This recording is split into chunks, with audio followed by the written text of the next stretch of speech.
Section 1.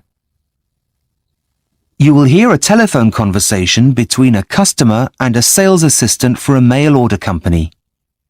First, you have some time to look at questions 1 to 6.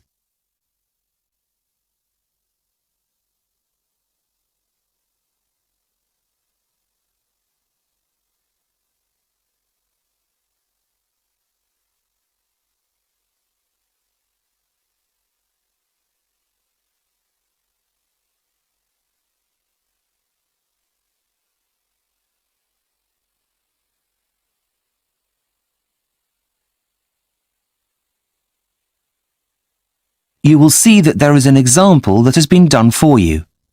On this occasion only, the conversation relating to this will be played first. Good morning. How can I help? I'd like some help with ordering a book. I've tried your website, but it says it's offline at the moment and to call this number. The answer is website. So website has been written in the space. Now we shall begin. You should answer the questions as you listen because you will not hear the recording a second time. Listen carefully and answer questions 1 to 6. Good morning. How can I help? I'd like some help with ordering a book. I've tried your website, but it says it's offline at the moment and to call this number. Oh, yes. I do apologise. We've been having some problems with it, but I can take the order over the phone if you like. That would be great. It's a gift, you see. Can I take your name, please? Yes, of course. It's Zara Freeman. Is that Zara with an S or a Z? With a Z. Z-A-R-A. Just writing that down. Right. What was the title of the book you'd like me to order? I think it's called Future Words. No, hang on. Sorry. That's Future Worlds. Okay, just typing that in. I can't seem to find it. Do you know the name of the author? I'll do a search. Yes, it's by a man called Richard Watson. Watson, as in W-A-T-S-O-N. Yes, that's right. Oh, yes, here it is. It's only just been released. It's a self-help book, is that right? Yes.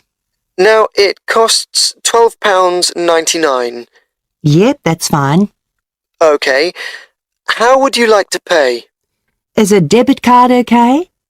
No, sorry. We only accept credit cards. Oh dear. Just let me check to see if I have it with me. Oh yes, here it is. Can you read me the long... Before you hear the rest of the conversation, you have some time to look at questions 7 to 10.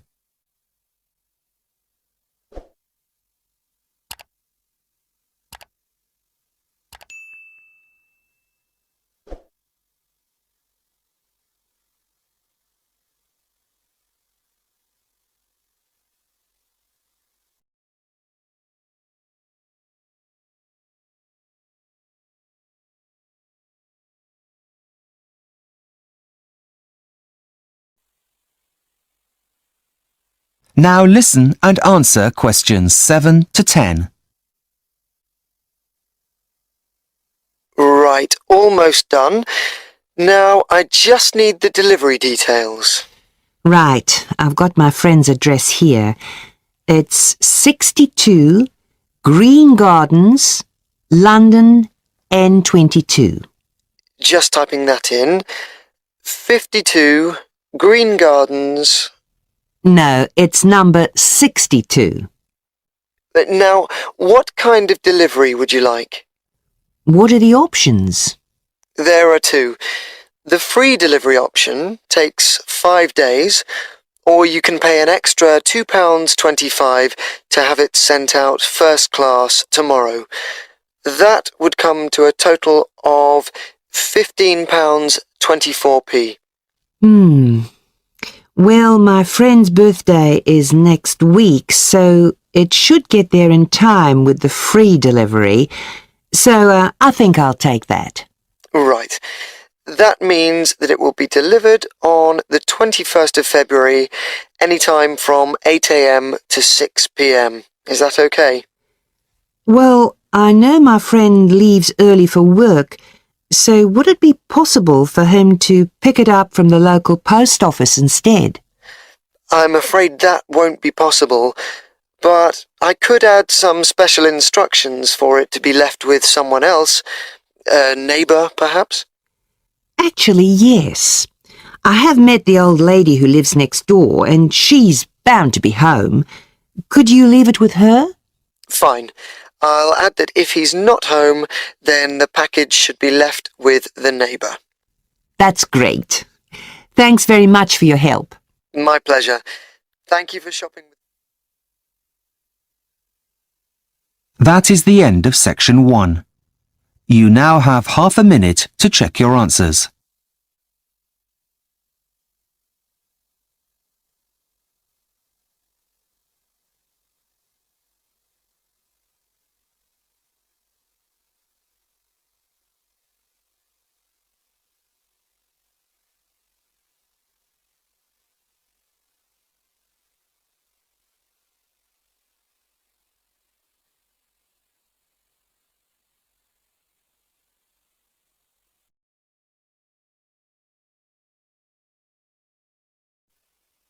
Section 2. You will hear an online guide giving a tour of the home of the future. First, you have some time to look at questions 11 to 16.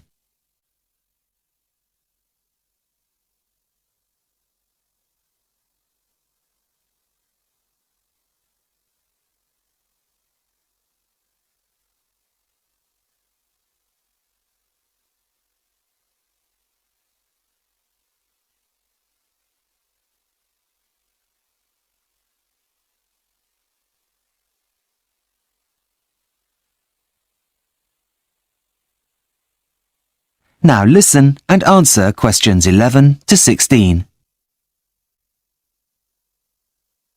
Welcome to the Homes of the Future online website. I will be your virtual guide around the homes you could soon be living in. Let's begin our tour in the bedroom. Firstly, the bed is programmed to gently rock you awake in the mornings. There'll be no more rude awakenings by an alarm clock, and it will also know what time you need to wake up, as it will get that information directly from your personal digital assistant, that is, your PDA, which will be inserted into you.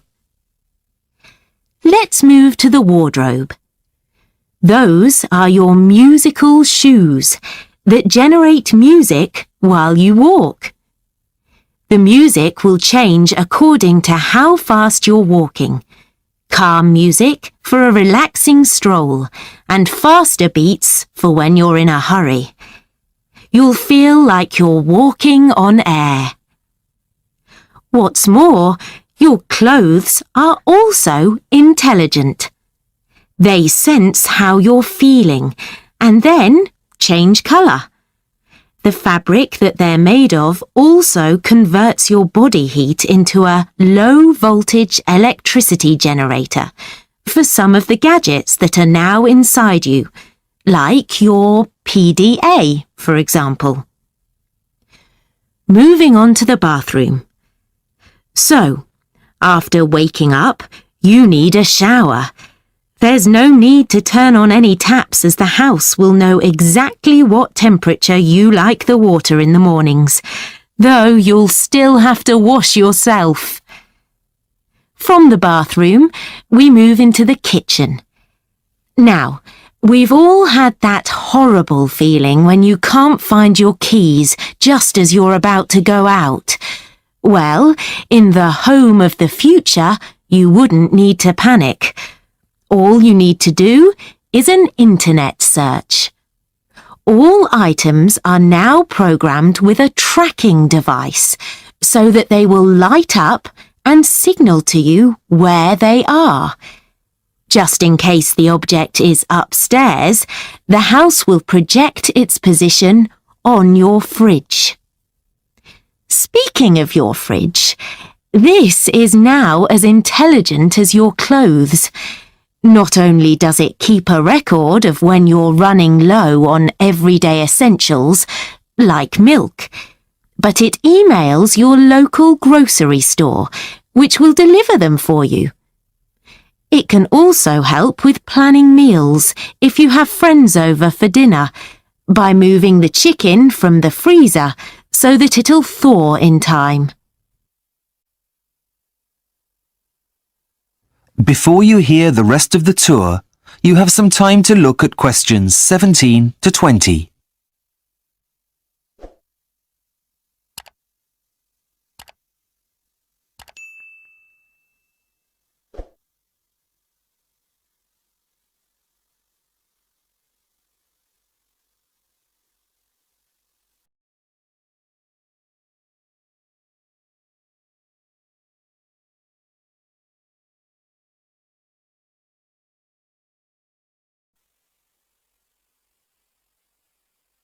Now listen and answer questions 17 to 20. Lastly, here we are in the living area, which you'll be pleased to hear is still the heart of the family home. Let's enter the room. Now, to the left of the entrance is the main seating area, with a sofa, and directly opposite the entrance is an armchair. The sofa backs onto the wall and the armchair faces to the left, across the coffee table, to a blank wall. So, where is the TV, I hear you ask? Well, this entire wall is the television.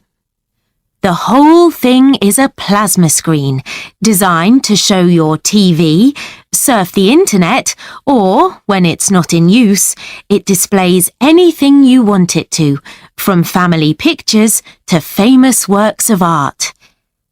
On the opposite wall to the sofa is a fireplace, which still has a real fire. Nothing beats that now, does it?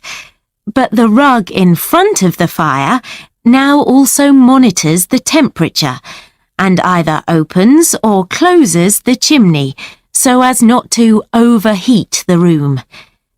It still has its normal uses though. As you can see, the cat likes it very much and is curled up on it, happy as can be. What else is on offer? Well, for entertainment, the family still reads books. So there is a bookcase on the wall to the right of the entrance. But what about the computer? Well, it's inside your head and powered by those intelligent clothes you're wearing. Imagine this. As you're sitting relaxing on the armchair, you'll be able to reach out and put your hot drink on the coffee table in front of the armchair. You suddenly remember that you need to send work an email. That same coffee table, holding your cup, is also a touch-sensitive keyboard for you to type your email and then click send. All you need to do to activate it is say email, and the image of a keyboard will appear. Well, I hope you've enjoyed your tour around the home of the future and that you'll come visit again soon. Bye-bye. That is the end of section 2. You now have half a minute to check your answers.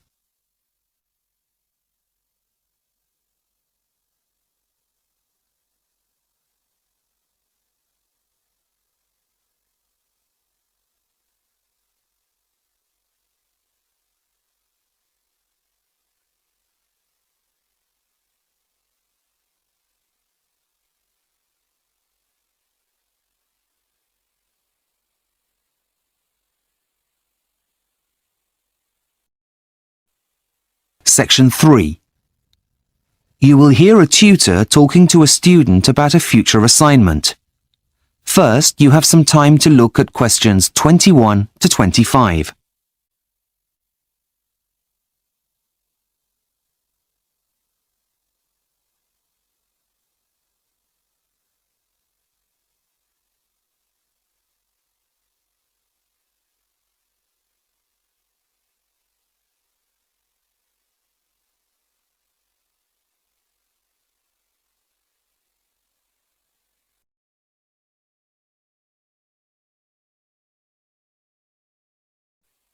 Now listen carefully and answer questions 21 to 25. Hi, Professor James. Have you got a minute? You see, I'm having a bit of trouble getting started on my graduate employability assignment. Well, okay, as long as it doesn't take longer than 10 minutes, as I have a meeting to get to at 3:30. Yep, fine. It shouldn't take long at all. Okay, Sally.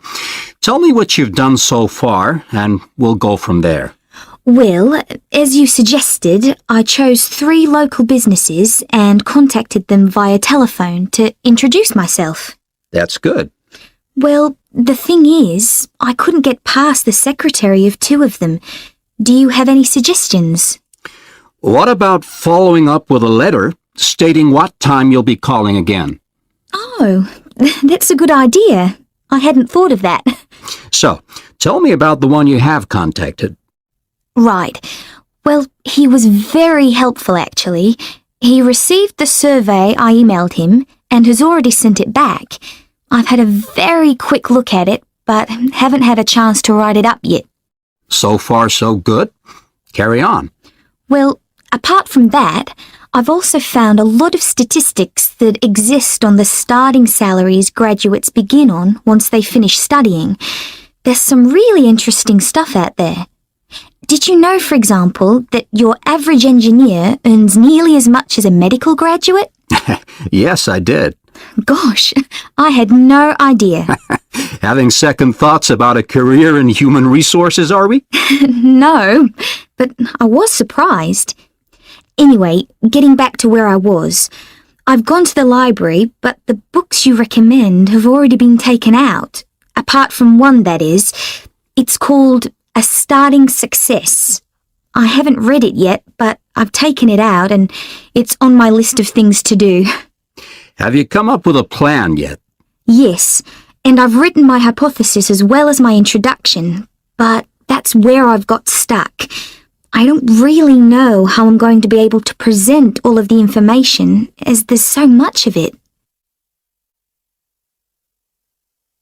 Before you hear the rest of the conversation, you have some time to look at questions 26 to 30.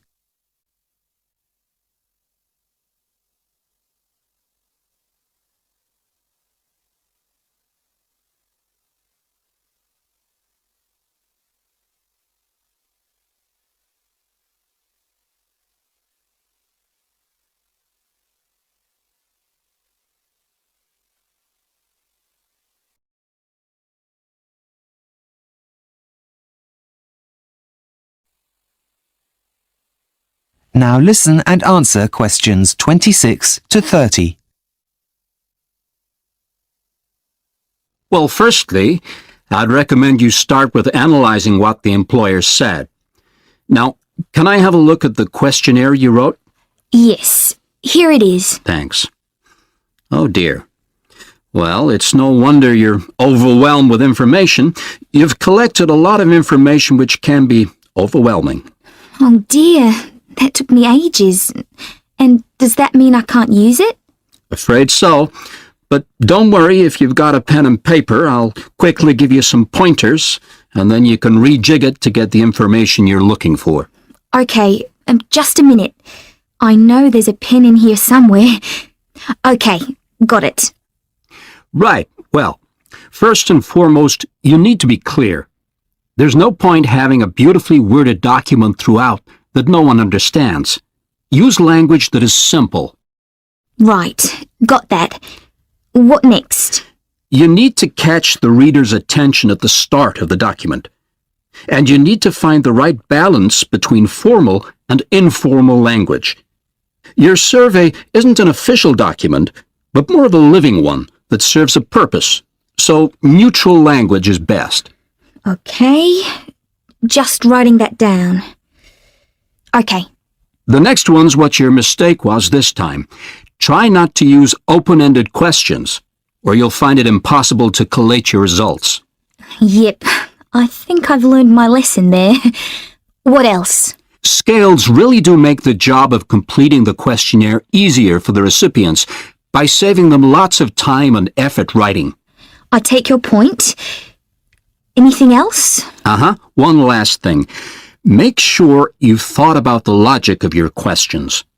There's nothing worse than trying to make choices about things that seem to have no order. Right. Got it. I see where I went wrong now, and we'll try to do better next time. Don't worry. It's a very easy mistake to make, and one that many people come across the first time they do this kind of assignment. Okay, Sally, I really must rush. I'm late for my appointment. Of course. Thanks for your help. I'll see you in class tomorrow. Bye. That is the end of section 3. You now have half a minute to check your answers.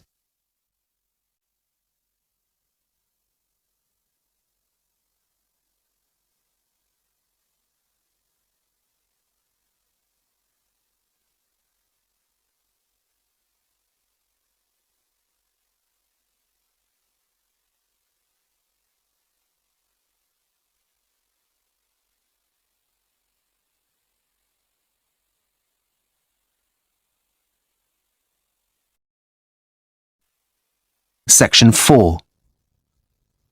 You will hear a student giving a presentation about the process of urbanization. First, you have some time to look at questions 31 to 40.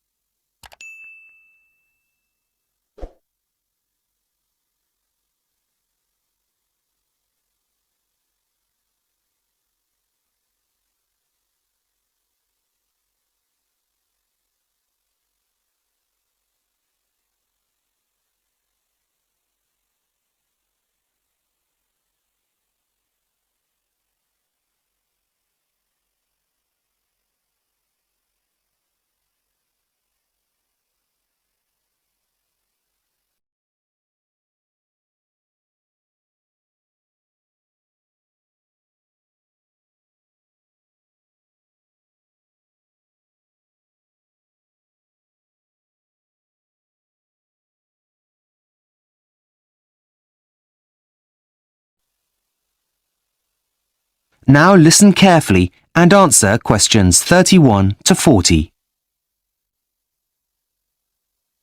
Hi, good morning everyone. I'm here today to present my findings on the process of urbanization and its impact on the environment. As you know, urbanization involves the movement of people from the countryside to the cities. As this process continues, the cities of the world continue to grow. I will demonstrate how this growth is eating away at the planet's most fertile land. My research has focused on 2 studies that looked at land use in the United States. These have shown that since its independence, only 3% of all land in the United States has been built on. However, the same studies have also shown that the resulting loss of productive land is comparatively much greater. This isn't so much of a problem in America, as it has a relatively low ratio of people to land. However, most other countries are not so blessed, the impact of which could have dire consequences for the future. The real danger here is if this pattern were to be repeated by developing countries, it could have a major effect on the world's food supplies in the next 50 years. In order to reach this conclusion, several research methods were adopted. A group of scientists in the United States used a weather satellite that normally maps moonlit cloud cover at night. However, on nights when there were no clouds, they used the satellite to map the generation of heat from city lights.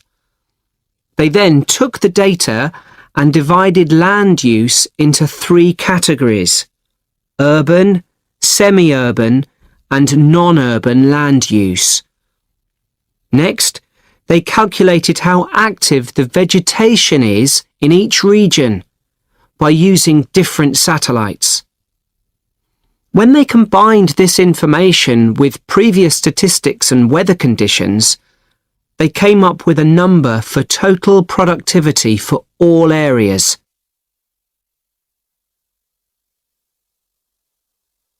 So what did the results of this process of land classification show? Well, firstly, they proved that although only a tiny percentage of the land in the United States is urbanized, and 29% of land is used for agricultural purposes, the land which has been built on actually has the best soils. These were independently corroborated by a second team of scientists in San Francisco, whose results show that this process is happening even faster in the southeastern corner of the United States. This means that land that is extremely productive from an agricultural point of view is being taken over by lawns, golf courses, and a few scattered trees. As a direct result of urbanization, the researchers in San Francisco calculated that every year 91 million tons of plants are lost in the US. So what does this mean for the future? Well, I have come up with some of my own ideas for practical solutions. Countries should calculate whether urbanization is happening on their fertile lands too, especially if they have large populations compared to the amount of land available, like India and China, for example. If it is, then every effort should be made to stop the process from happening. This can be done in many ways. One of them is to stop investing in the infrastructure of those areas. If people don't have the facilities they need, they won't want to live there. But in my opinion, the main solution here is to offer people financial incentives to move away from fertile land to areas that are less valuable in agricultural terms. I hope you've enjoyed my presentation this morning. Thanks for your kind attention. I will now take any questions if you... That is the end of section 4. You now have half a minute to check your answers.